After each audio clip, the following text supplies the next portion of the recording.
Hello everyone, and welcome back to the channel. Today, we're diving into a topic that might seem surprising, but it's incredibly important for understanding our overall health. We're going to talk about our toenails and how, in some rare cases, they can offer clues about what's happening inside our bodies, specifically concerning our lungs. Now, before we go any further, I want to make something crystal clear. This video is for educational purposes only. It is not a substitute for professional medical advice. If you have any health concerns, please always consult a doctor. The goal here is to raise awareness, not to cause alarm. The connection we're discussing is uncommon, but knowing about it is part of being proactive about your health. So, what are we talking about when we say your toenails could be a sign of a serious health issue like lung cancer? We're referring to a specific condition known as clubbing. Have you ever heard of it? It's also called digital clubbing, or Hippocratic fingers, named after Hippocrates, the ancient Greek physician who first described it thousands of years ago. Clubbing is a physical change in your fingernails or toenails. It doesn't happen overnight. It's a gradual process. The most noticeable change is in the shape of the nail. The nail bed softens, and the nails become more curved, looking like the upside-down part of a spoon. The tips of the fingers or toes may also appear larger or bulging. It can affect just one finger or toe, but more often, it involves several. Let's break down the visual signs of clubbing more clearly. First, the angle between your nail and the cuticle, known as the lavabond angle, starts to change. Normally, this angle is about 165 degrees. In early clubbing, this angle straightens out to 180 degrees or more. A simple way to check this is the Shamroth window test. Try putting the nails of your two index fingers together. Do you see a small, diamond-shaped gap between your cuticles? That's the Shamroth window, and it's a sign of healthy, unclubbed nails. If that gap has disappeared and your nails press right up against each other, it could be an early sign of clubbing. As clubbing progresses, the nail and the skin around it might look shiny, and the nail itself feels spongy when you press on it. Finally, in the later stages, the end of the digit can become visibly enlarged, resembling a tiny drumstick. Now, for the big question, what causes this? Clubbing happens when there's an increase in soft tissue under the nail bed. The exact mechanism isn't fully understood, but the leading theory involves changes in blood flow and oxygen levels. It's often associated with conditions that cause low blood oxygen or hypoxia. When certain cells don't get enough oxygen, they may release growth factors that cause the tissue at the fingertips and toes to grow. This is where the connection to lung health comes in. The lungs are our primary oxygen processing centers. If they aren't functioning properly, oxygen levels in the blood can drop. Lung cancer is one of the most serious conditions associated with nail clubbing. In fact, clubbing is a well-documented, though not common, sign of lung cancer, particularly non-small cell lung cancer. It's estimated that clubbing occurs in about 5 to 15% of people with lung cancer. It can sometimes be one of the very first signs, appearing even before more typical symptoms like a persistent cough, chest pain, or shortness of breath. The theory is that some lung tumors can produce specific hormones or growth factors that travel through the bloodstream and lead to the tissue changes we see in clubbing. So, if someone, especially a person with a history of smoking, notices the gradual onset of nail clubbing, it's a signal that should not be ignored. However, and this is a very important point, lung cancer is not the only cause of clubbing. In fact,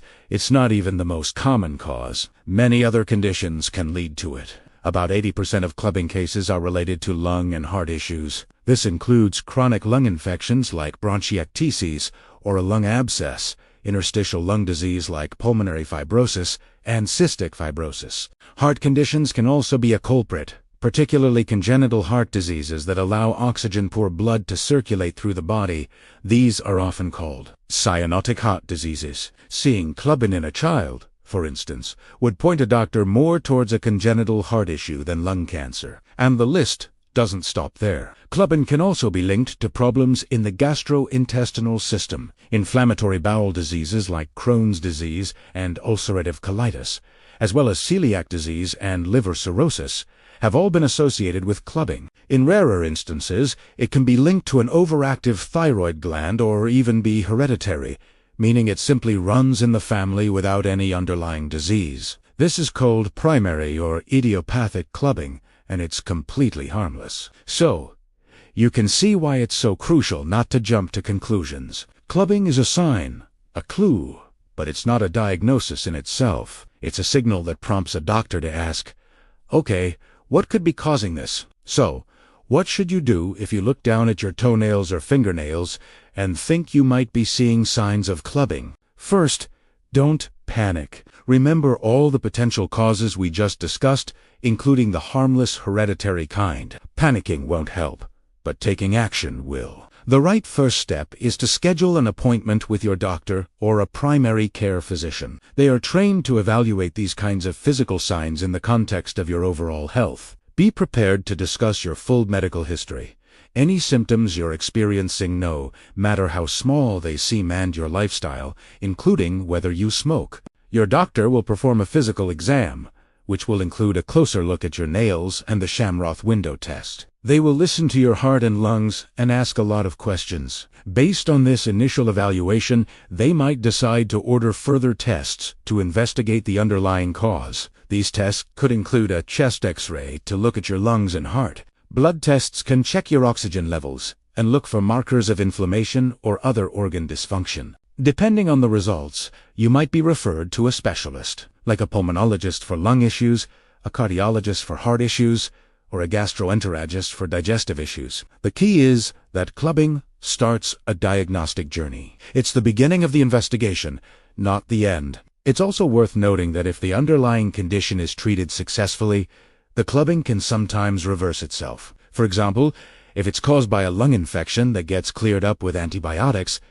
the nails can gradually return to their normal shape over months or years. This highlights the importance of getting a proper diagnosis and starting treatment as soon as possible. Ignoring a sign like clubbing means you might be allowing a treatable condition to progress. To put it all into perspective, think of your body as a complex system where everything is connected. A change in a seemingly small and distant part, like your toenails, can reflect a significant issue in a central organ like your lungs. Our bodies have these incredible, subtle ways of signaling to us that something is wrong. Our job is to learn to listen to these signals and take them seriously. This doesn't mean becoming a hypochondriac and worrying about every little ache or spot. It means practicing mindful health awareness. Pay attention to gradual changes in your body, whether it's a persistent cough, unexplained weight loss, or, yes, a change in the shape of your nails. In conclusion, while the link between toenail clubbing and lung cancer is real and something to be aware of,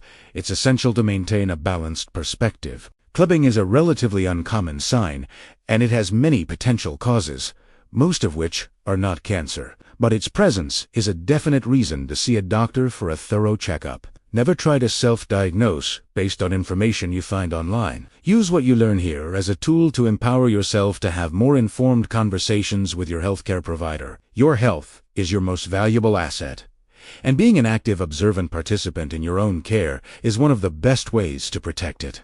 Thank you so much for watching today. I hope this information was helpful and empowering, not frightening. If you found this video valuable, please give it a thumbs up and consider subscribing to the channel for more content on health and wellness. And please, share this with anyone you think might benefit from this knowledge. Stay safe, stay informed, and take good care of yourselves. See you in the next video.